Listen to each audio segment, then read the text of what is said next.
Assalamualaikum warahmatullahi wabarakatuh. Halo anak-anak Kebugur semuanya. Bagaimana kabar kalian? Semoga dalam keadaan sehat ya. Amin ya robbal alamin.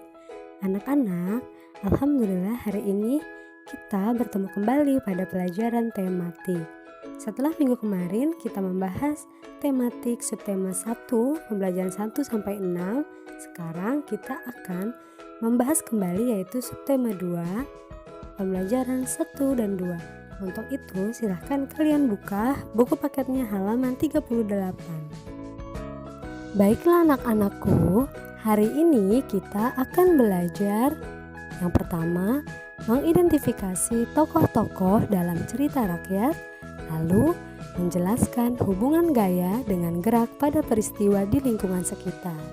Pada pembelajaran 1, kali ini kita akan membahas keunikan daerah tempat tinggal.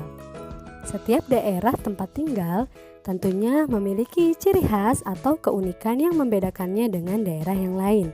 Misalnya Sukabumi. Sukabumi terkenal dengan kue mochi serta pantai pelabuhan. Bandung terkenal dengan tempat wisata Tangkuban Perahu, serta kota Magelang yang terkenal dengan Candi Borobudur. Lalu, apakah keunikan daerah tempat tinggalmu yang membedakannya dengan daerah yang lain? Pembahasan selanjutnya yaitu mengidentifikasi tokoh-tokoh dalam cerita rakyat. Orang tua Deli berasal dari kota Padang, Sumatera Barat.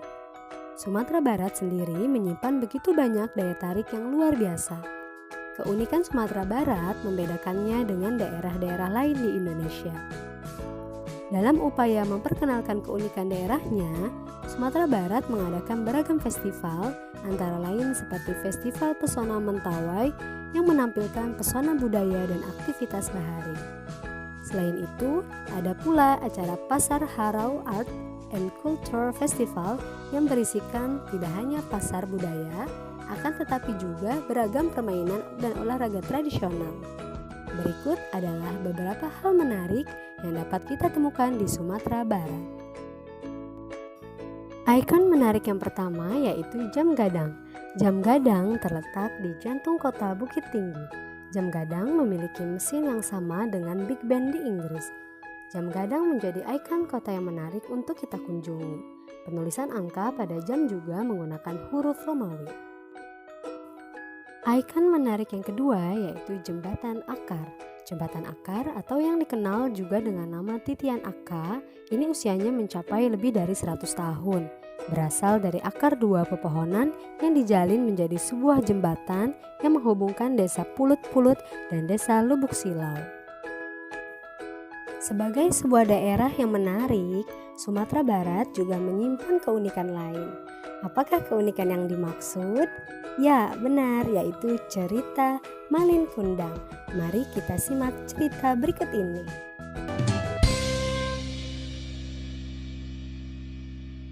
Malin Kundang. Tersebutlah sebuah desa nelayan di daerah Sumatera Barat. Seorang ibu dan anaknya yang sangat miskin.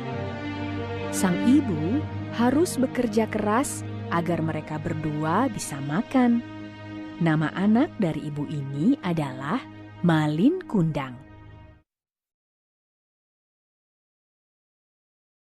Malin Kundang sebenarnya anak yang cerdas, tapi dia juga nakal. Pernah suatu hari, ia mengejar-ngejar ayam dengan sapu hingga ia terantuk batu. Luka karena terantuk batu itu membekas, tidak bisa hilang. Karena merasa kasihan dengan ibunya yang banting tulang mencari nafkah untuk membesarkan dirinya, Malin memutuskan untuk pergi merantau agar dapat menjadi kaya raya setelah kembali ke kampung halamannya kelak. Meski awalnya sang ibu tidak menyetujui, tapi Malin Kundang tetap pergi. Segala rintangan selama ia berlayar berhasil ia lalui. Sampai akhirnya ia sampai di sebuah desa dan mulai berdagang di sana. Lama-kelamaan, Malin berhasil menjadi seorang yang kaya raya. Ia memiliki banyak kapal dagang dengan anak buah yang jumlahnya lebih dari 100 orang. Setelah menjadi kaya raya, Malin Kundang mempersunting seorang gadis untuk menjadi istrinya. Ketenaran Malin Kundang sebagai saudagar kaya terdengar juga sampai ke desa asalnya. Sang ibu yang setia menanti kabar dari anaknya jadi ingin bertemu dengan anaknya yang telah lama berkelana itu. Ia rajin ke dermaga berharap anaknya akan singgah di sana.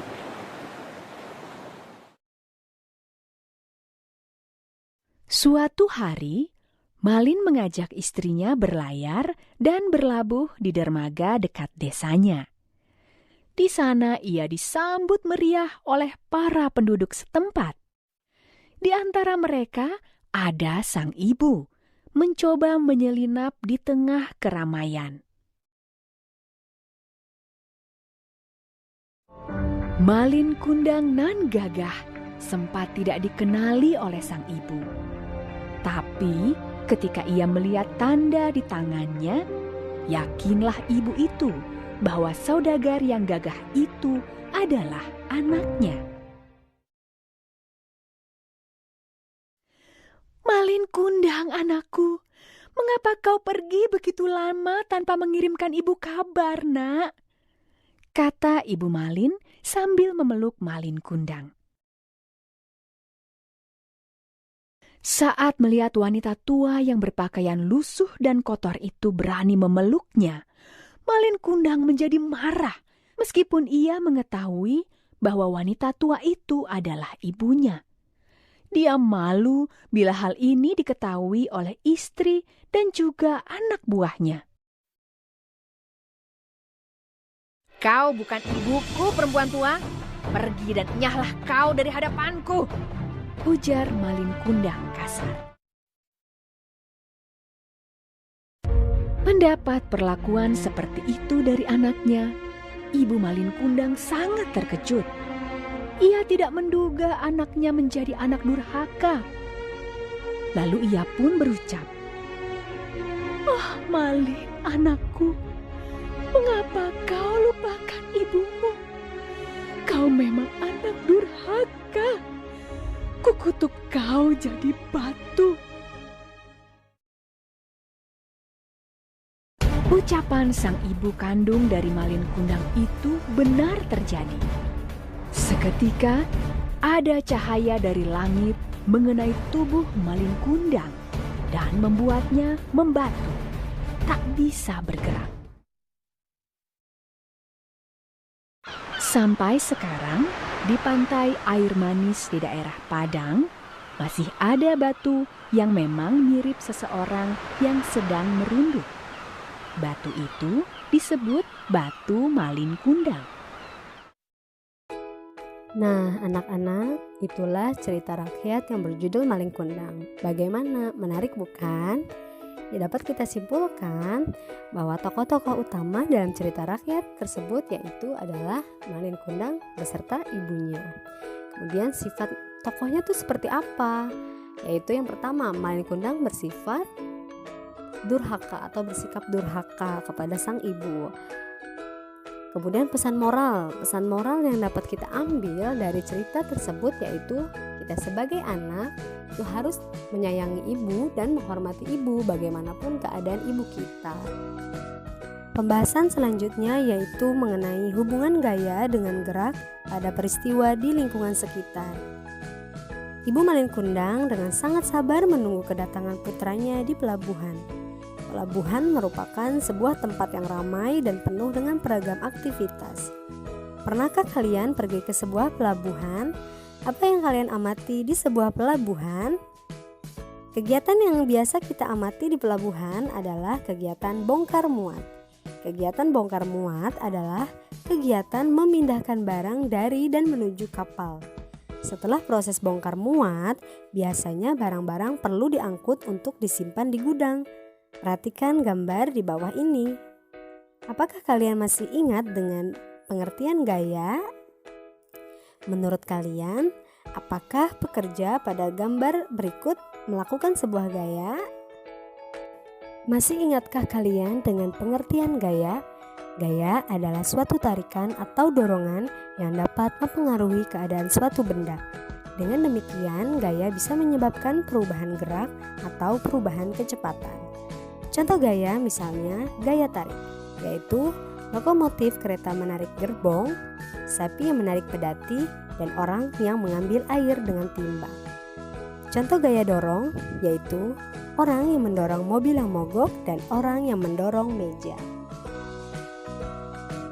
Baiklah anak-anakku, sekarang kita masuk pada pembahasan di pembelajaran 2. Di pembelajaran 2 ini, selain kita akan membahas mengenai tokoh-tokoh dalam cerita rakyat, serta hubungan gaya dengan gerak pada peristiwa di lingkungan sekitar, kita juga akan mempelajari tentang gerak tarik kreasi daerah. Kita tahu bahwa cerita rakyat juga merupakan salah satu keunikan daerah tempat tinggal. Apakah daerah tempat tinggalmu memiliki sebuah cerita rakyat yang terkenal? Tentang apakah cerita rakyat tersebut? Mari kita baca cerita di halaman 45 yang berjudul Batu Menangis. Pembahasan selanjutnya yaitu gerak tari kreasi daerah. Ternyata kisah rakyat di suatu daerah dapat dijadikan inspirasi untuk sebuah tari kreasi daerah. Masih ingatkah kalian dengan tari kreasi daerah? Tari kreasi daerah merupakan sebuah tarian yang memadukan unsur gerak tari tradisional dengan tarian modern. Tari daerah berdasarkan cerita rakyat juga aktif dibawakan oleh sebuah sanggar tari dari daerah Kalimantan Barat, yakni Sanggar Dharma Indah Seni. Pembahasan selanjutnya yaitu mengenai hubungan gaya dengan gerak pada peristiwa di lingkungan sekitar. Jika kalian berkunjung ke Kalimantan Barat, jangan pernah lewatkan untuk mengunjungi Tugu Katulistiwa yang terdapat di provinsi tersebut. Tugu Katulistiwa merupakan salah satu ikon wisata Kota Pontianak, Kalimantan Barat, dan kerap dikunjungi para wisatawan. Ada 12 negara di dunia yang dilintasi garis Katulistiwa. Akan tetapi, hanya ada satu kota yang persis memisahkan belahan bumi utara dan selatan, yaitu Pontianak. Kalimantan Barat juga dilintasi oleh Sungai Kapuas yang merupakan sungai terpanjang di Indonesia. Sungai Kapuas digunakan oleh masyarakat sekitar sebagai sumber mata pencaharian. Warga di sekitar Sungai Kapuas banyak yang bekerja sebagai nelayan. Tak jarang kita melihat para nelayan saling membantu nelayan lainnya untuk mendorong perahunya ke air. Perhatikan gambar berikut dengan seksama. Apa gaya yang digunakan para nelayan tersebut?